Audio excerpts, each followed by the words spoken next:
Family, welcome to another episode of BAP Politics. This is one half of the hosting duo. My name is Teddy D from the Black Astronauts Podcast Network.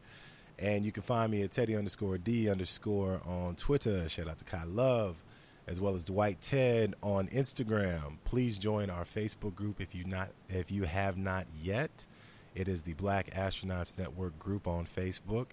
And new to the show, believe it or not, we have a phone number that you can call and leave a message. So please feel free to call at 502-627-0143, 502-627-0143.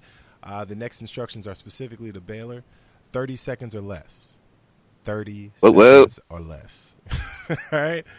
And as always, I have the other half of the hosting duo who I apologize yet again. In your face, I apologize for falling asleep last show, but I want to thank my dad publicly for stepping in and doing a great job. The homie from the Black Is Network, one of the dopest shows that you will ever hear, the Brothers Lehman Sports Happy Hour. My homie JL, how are you, sir? Oh, I'm doing fantastic. Appreciate that. Shout out to the oldest Teddy D for holding it down. That's right. He gave some great stories, man. He captured my attention, I must say. It was like talking to my grandpa. I'm telling you, man, I was so proud of him. I told him he grew into his grandpa role, man. He's got 3 grandkids now. For real. Oh, he's got it down packed, bro. He's got, to coin CY's phrase, he's got the sit down on my knee story game locked down. Exactly. So got it down packed. And also thank you for everyone who's reached out and said that they enjoyed him. That means a lot.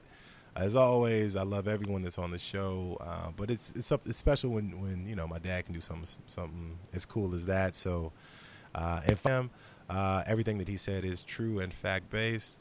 If anyone else has any things to say, you know where my address is. Get at me. Boom. All right. So today we have a special guest.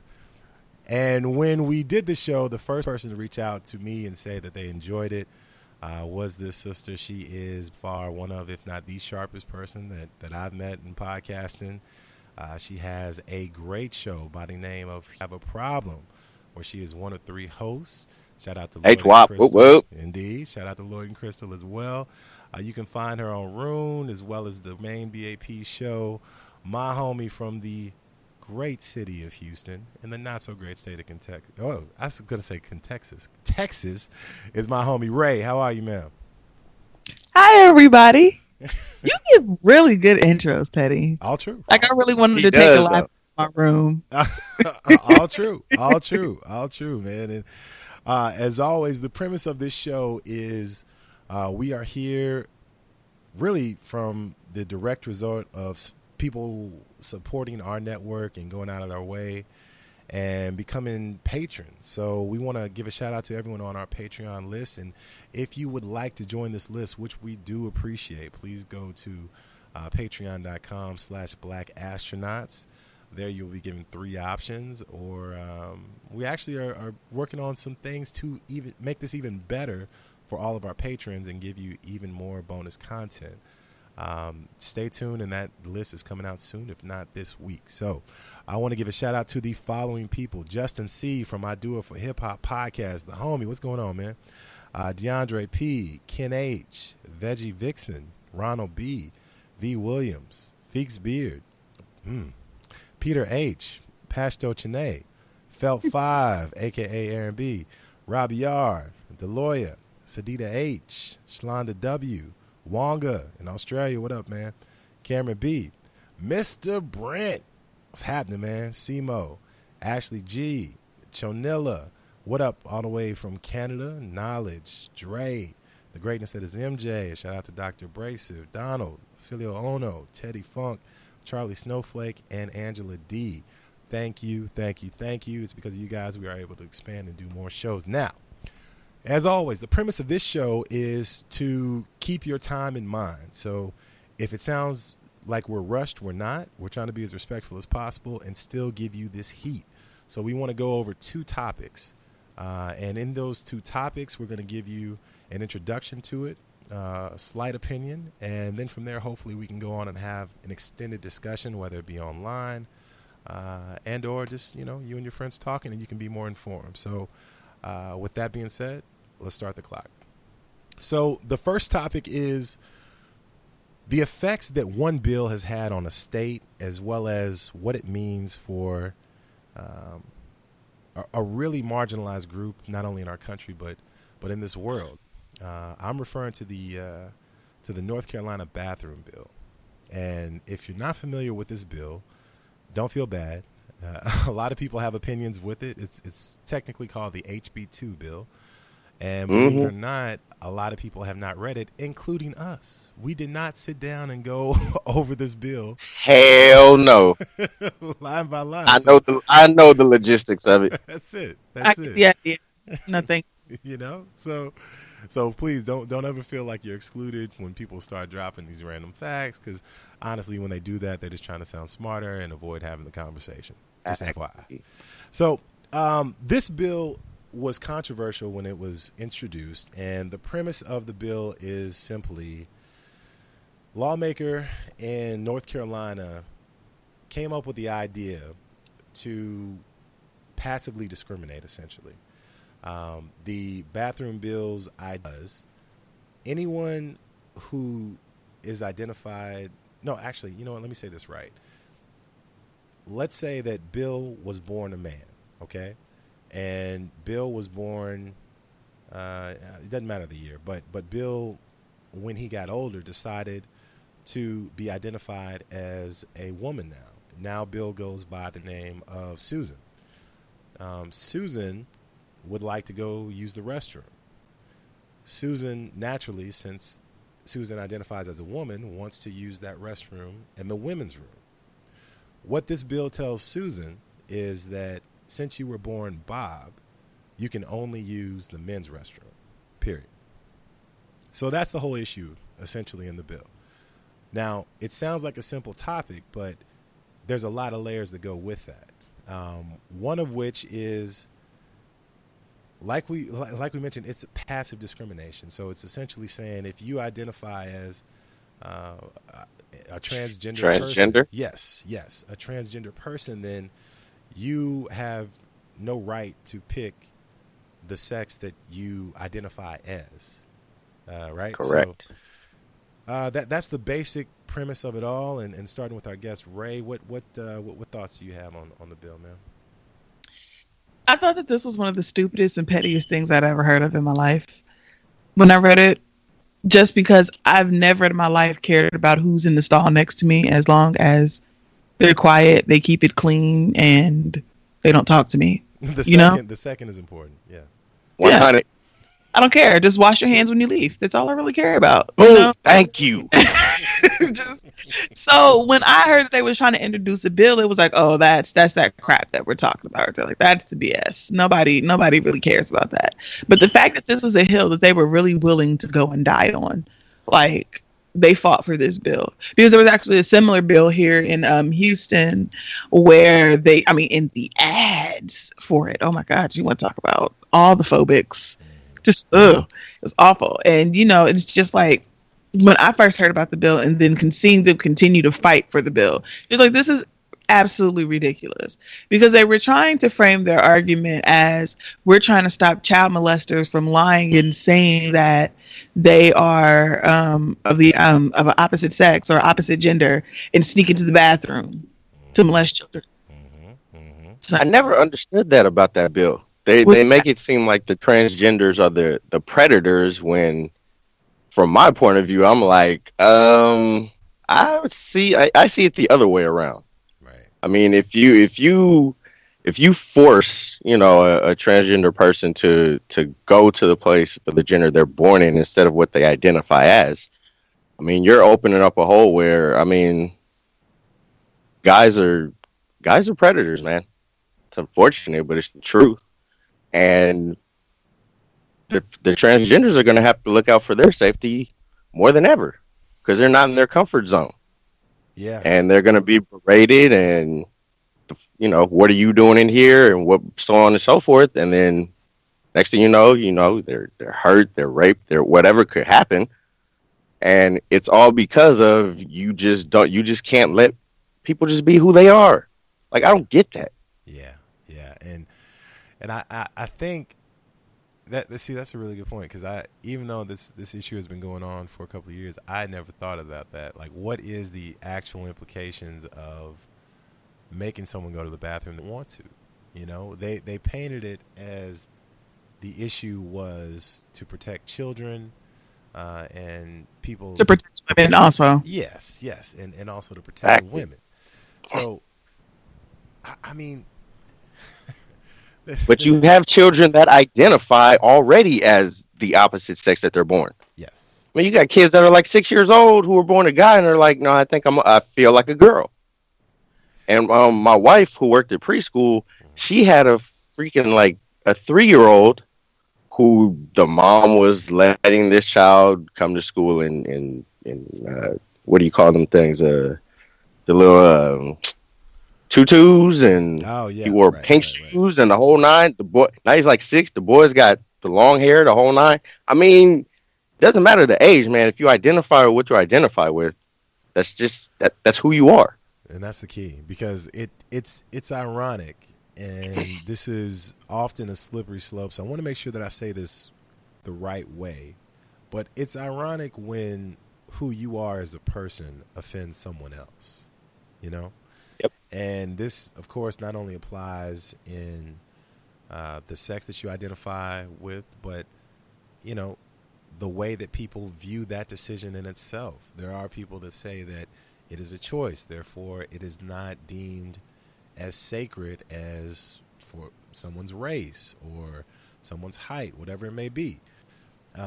Those are viewed as issues that are given to you, and you have no say in it. However, some people view these as issues that you're deciding, which means that they have no right, they have no responsibility to respect those decisions. So the other part of this is twofold, right? Which is the political ramifications for what actually happened. Now, in North Carolina, this bill initially passed, and there were business as well as political ramifications. Namely, one, dogs went crazy. That's the first thing that happened, because dogs didn't like the bill. No, sorry. but no, namely, business community saw what happened in North Carolina, and they said, listen, if this is not changed, if you do not update this bill in any way, then we will not only refuse to put our business in this state, but we will remove the business that's already there and go to a state that will be able to respect the rights that we believe in as a company, right? So that's one, to hit them in the pocket. And then two, politically, I'm not going to say that North Carolina is a purple state, because I'm sure that there are people that actually live in North Carolina and that are well versed in the state's politics a lot more than we are. But I do know that because of this bill, there were several seats that were flipped from Republican to Democrat, and in the biggest twist of irony, and I apologize, I don't have the position right in front of me, but the person that either introduced this bill or supported it lost their seat to someone who identifies as transgender. So there you go. I apologize, I had to cough. All right. So, but no, I mean, going back to your point about the economic hit, I mean, we saw it in sports where the NBA All-Star Game is supposed to be held in Charlotte. Yep. And because of that bill, and the irony is, you got a superstar from that city starting in the All-Star Game, and Steph Curry. Yeah. He's from Charlotte, North Carolina. So it's just, I mean, kudos to Adam Silver. He was just like, nope, we're going to move that real quick. Yeah, man. And so you lose all that revenue that was going to come from that game, from all the celebrities and everybody coming in for the moment, for that weekend. So, hey, I mean, shit, I wasn't mad. It was in L.A., and it was great. Hey, there you go. There you go. You know what? I forgot that was this past All-Star Game, wasn't it? Yep. That's right. It was supposed to be in Charlotte. That's right, because Steph Curry was looking forward to going home and doing that. Mm-hmm. I remember that. Okay. Well, as always, there's a lot more to go with it, but like I said, we'll keep you informed. Nonetheless, we'll move on to our second topic. So our second topic today is a very in-depth discussion, and there's a lot of different ways that we can go with it. So please respect the fact that this is a condensed conversation, and if we don't cover a part of this discussion, know that it's not from neglect, merely just us trying to be on a time frame. So the Second Amendment. Let's just open it up and ask the basic question. When you hear the phrase Second Amendment, what is it that you both think of? Guns. Yeah. I mean that's really it for me. That's really it for me. The right to bear arms. To me, it's the right to bear arms, but it's like the right to have any gun you want. Yeah, it's almost how it feels. Yeah, and these guys are carrying assault rifles around. I mean, come on. So let's start there, because I had a really great discussion with a really cool friend at work by the name of Steve. Steve is one of the few people I've told at my job about my podcast, and so what up, Steve? And he and I speak a lot about guns, and I it reminds me that my perspective is just that, and in order to understand the broader perspective, I need to continue to talk to people, read, and learn more, and be more informed on it, right? So let me tell you where I typically come from with the Second Amendment, and if you don't mind, you guys can do the same, and then we'll move on from there. I think of it in the scope of the black community. You know, that's the very first thing that I think of, and I do think that everyone should have the right to bear arms. However, you can lose that right if you're not qualified to do so. Now, that is the legal implication. The other side of this is there's so many guns in people's houses and homes and just in the hands in general, right? That whatever the legal position is right now, there won't be a huge immediate impact starting tomorrow or next week or next month. If there is a drastic change at any point, then that change really won't start to see effect until, I would say, probably 15 to 20 years. So it's hard at times for me to not look at this situation and feel frustrated, but I realize that any change is going to be hard and it's going to be small at first, but down the road, hopefully it'll make things better for our kids and grandkids. So what do you guys think for it?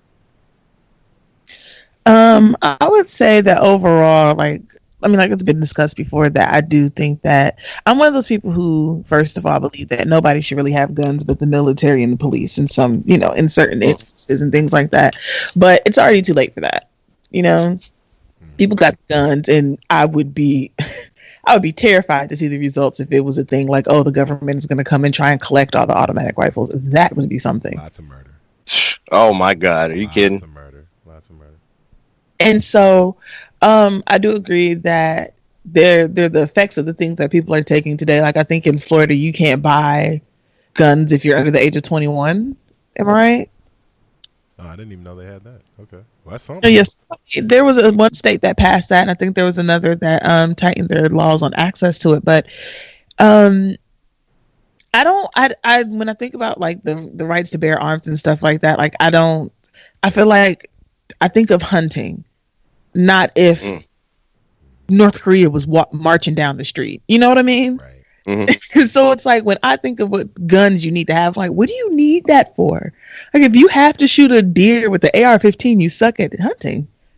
You need a new hobby. Right. No, I get you. I get it.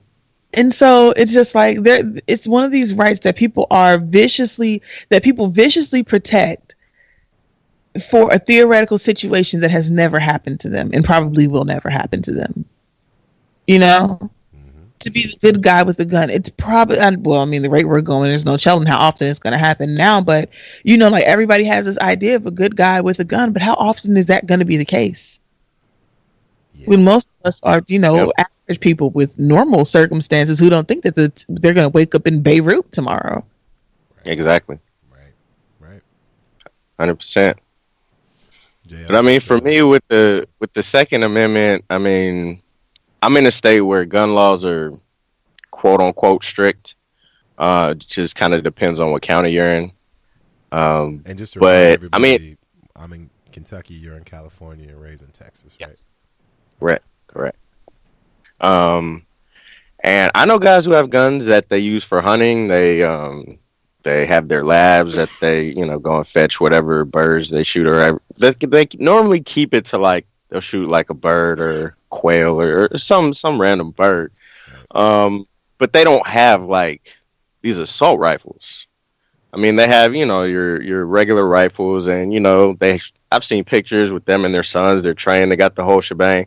So, them, I'm kind of like, clearly they know what they're doing. They go through the safety precautions of all that stuff. But when you see, now in 2018, and there's been I read there have been 18 school shootings already. I mean, that in itself is a scary thought, because, that's not even including any of the other shootings that are, just happening on day-to-day, lively events. So it's seriously a problem. And, with the NRA holding their hats on this Second Amendment, people act like we can't amend the Constitution. Right. Like, that's the thing that kills me, is like people act like we can't change things. I'm like, you do realize it wasn't until I think it was 1920, that they finally allowed women the right to vote. That was an amendment they made to the Constitution. And black people have always been able to vote, right? Exactly. Even though we were, technically 3/5 of a person. Yeah. But yeah, it's funny how that works. Exactly, right? But I mean, all in all, something's got to change. I am proud to see these students. It's a goddamn shame it took students, but these students standing up to the government. Who was the gentleman? Who was the guy in Florida? Rubio? Is that what we're talking yes. About? Yeah. Marco Rubio. Mm-hmm. And he was getting hammered.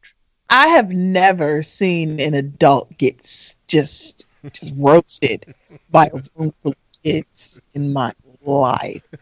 It was amazing to see. I was applauding. I was like, go ahead. Yeah. Tell it like it is. Because, I mean, God, people have to realize the Constitution was made in the 1700s. It is 2018. Things change, and the shit has to change with it. Yeah, and say that louder for people in the back. Because here's the thing about it. The Constitution, if you look back at it, my feelings aside, right? And you look at the Constitution and what they wrote, they did a pretty good job overall, anticipating as much as they could, right? Right. I mean, racism, sure. Sexism, sure. But that was just kind of the lay of the land there. That's what happened, right? But outside of the obvious, decent job. If this is a pass-fail class, you pass. That's fine. But that also doesn't mean that we don't, you can look at the Constitution and not feel the need to change or update anything that goes along with it. Because I guarantee you, when they sat down and they wrote the Second Amendment, they were still loading guns with gunpowder and iron balls that took about a minute to shoot one shot. What they weren't thinking about is AR-15s. Just saying. Yep. Just saying. Well, I'm just like, look, everything gets updated. Cell phones. I mean, just TVs, refrigerators, Skype. God, everything is updated. Why can't we update the Constitution? Why does everybody try to act like we just got to hold on to our pastime with that? Like, dude, get with the times. Update it just like everything else gets updated. It's time to just change things. Yeah. Because, I mean, the fact that with these kids shooting in school, and especially me being a parent, shout out to my son, he just turned 1. What up? Happy birthday, man. Appreciate it. But that makes me nervous. Now, granted, 18 in, the amount of schools we have in this nation is not a huge number, But the fact that it's only been 2 months, not even fully 2 months into 2018, and there's already been 18 shootings, Yep. that's an alarming rate. Yeah, man. That bothers me. That worries me, especially sending my son to school. I'm like, that's gonna make me a little nervous as a And parent. that's just school shootings. That's not workplace shootings. Right. Exactly. That's just in a school. So And it's middle school and high school. Like what? Yeah. No, it's and because because we have I can't speak for y'all because I have so much. I'm trying to be more balanced to all sides. So I hear the feedback. I get it. But I do have strong opinions on the NRA. The only reason I bring it up is to say that we will cover it in a future show. But if I start it now, it's a 5-minute tirade. And I wanted to give you guys the same opportunity, so I just won't touch it. All right? So that being said, Ray, could you leave us with the final word that you have on this topic? Guns and people kill people, so we should just get rid of both. Okay, let's get rid of people. Great job. What a great way to end the show. So as always, we appreciate everyone coming out to listen to another BAP Politics. Ray, where can the people find you? You can find me all over the internet at This Zeta's a Jerk. All right, thank you again for stepping in and being a dope guest. We appreciate you. JL, where can the people find you, man? You can always find me on Twitter at Brothers Layman. You can find me on Instagram at My Man Rowe, and I will join the Facebook at some point, just to at least get on the chat. Right. Come on in, man. Come on in. It's fun. Slowly but surely. That's it, man. Listen, no rush on our part, right? And as always, you can find me at Teddy_D_ on Twitter, as well as Dwight Ted on Instagram. Thank you to everyone who has written and given us feedback. We appreciate it.